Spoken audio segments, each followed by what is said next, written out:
¿Quién dejó sueltos a los perros? Las bacterias amigables que pueblan las capas más internas de las células del intestino, la capa mucosa inmediatamente adyacente a la barrera intestinal, se nutren de almidones complejos y resistentes llamados fructooligosacáridos, FOS. Estas beneficiosas bacterias no solo habitan en los revestimientos mucosos, sino que también estimulan a las células mucosas para que produzcan mayor cantidad de moco. Este actúa como un foso en el que quedan atrapadas las lectinas, con lo que se evita que traspasen la barrera intestinal. Cuanto más moco se produzca, mayor será también la resistencia a las lectinas, salvo que se tenga tendencia a tomar AINE con regularidad. El moco queda confinado en el intestino y en otra variante, en la nariz, donde igualmente atrapa las proteínas extrañas, impidiendo que penetren en nuestro cuerpo. Así que, efectivamente, los mocos son buenos.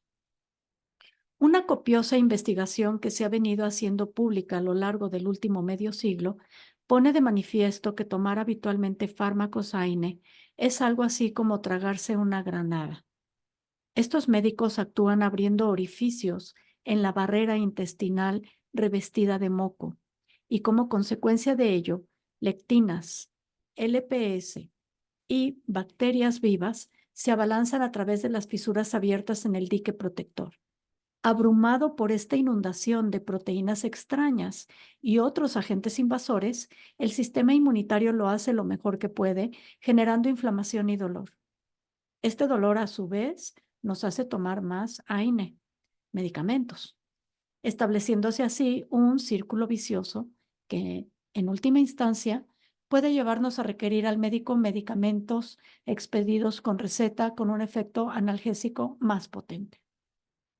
En otras palabras, los en apariencia inofensivos ibuprofeno o naproxeno sódico son utilizados por la industria farmacéutica como vías de acceso de los indefensos pacientes consumidores a otros fármacos, como veremos en el siguiente capítulo.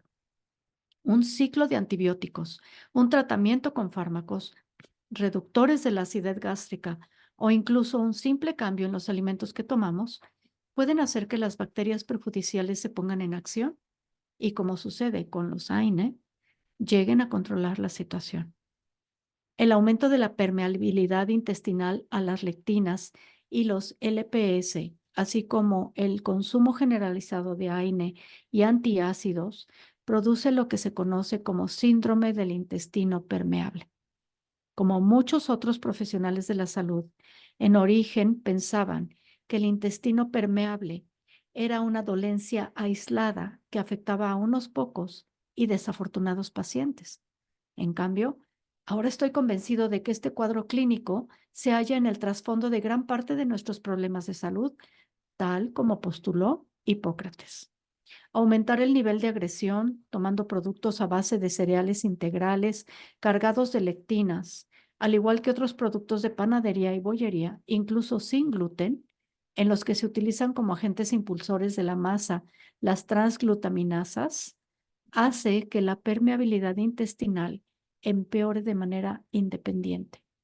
Conviene recordar que durante varios siglos el salvado de los cereales se desechaba, por lo que la incorporación de los cereales integrales a nuestra dieta y los consiguientes problemas son relativamente recientes. La verdadera causa de las enfermedades autoinmunes. Detengámonos un instante en una cuestión singularmente sorprendente. Lo que voy a comentar a continuación es más que probable que contraste de manera radical con las actuales ideas que muchas personas tienen sobre las enfermedades autoinmunes.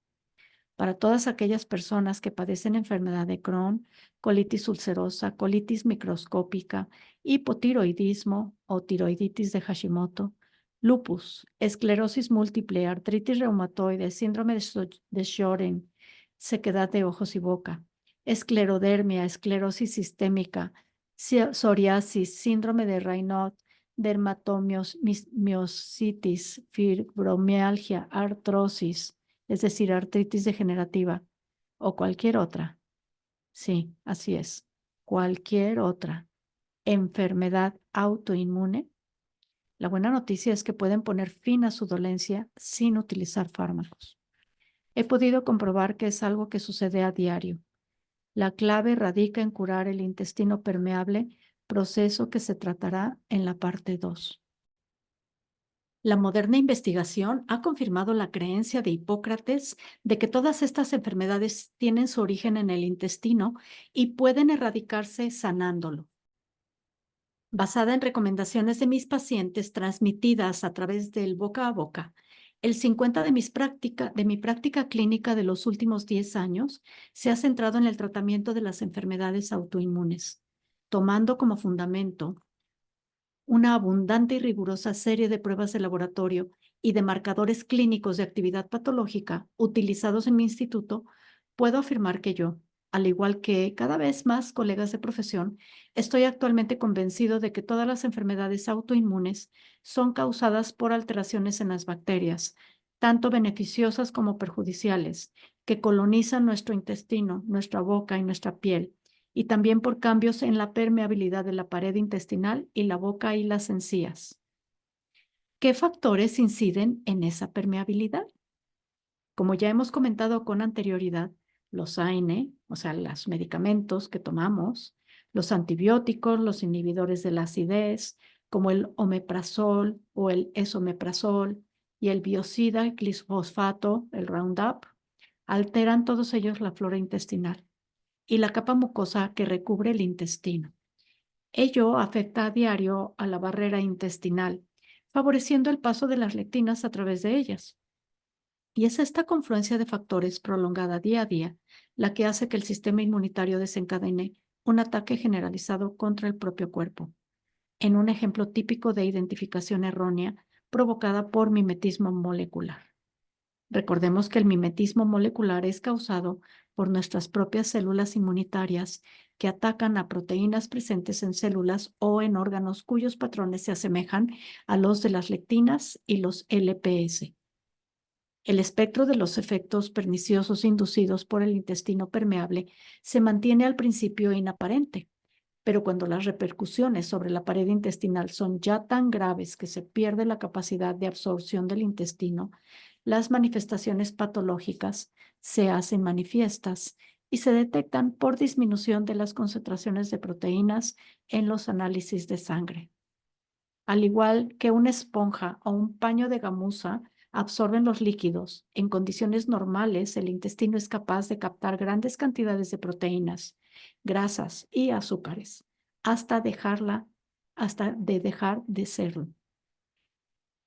Para comprender la evolución gradual de este proceso, podemos compararlo con el modo en el que el consumo de cigarrillos destruye de modo silencioso la superficie de intercambio de oxígeno de los pulmones antes de que se establezca un diagnóstico de enfisema o de enfermedad pulmonar obstructiva crónica, el EPOC. De la misma manera, las lectinas disgregan la capa de absorción del intestino. En ambos casos, en el momento en el que el daño se hace aparente, tiende a creerse que ya es demasiado tarde para repararlo. En mi consulta, he atendido a muchas personas muy delgadas que no podían absorber nutrientes, sin importar la cantidad de alimento que ingieran. De hecho, buena parte de lo que solemos considerar como componente normal del proceso de envejecimiento obedece en realidad al efecto acumulativo de la toxicidad de las lectinas. No obstante, es importante reseñar que a diferencia de lo que sucede en la época, este daño sí puede ser reparado. Cuando en tiempo de guerra una ciudad es bombardeada, sus habitantes huyen y la ciudad no puede ser reconstruida hasta que los bombardeos cesan y la población regresa. Se puede pensar en las lectinas como bombas a punto de caer. Para poder reparar sus efectos, es necesario dejar de comerlas. Y eso es lo que vamos a aprender a hacer.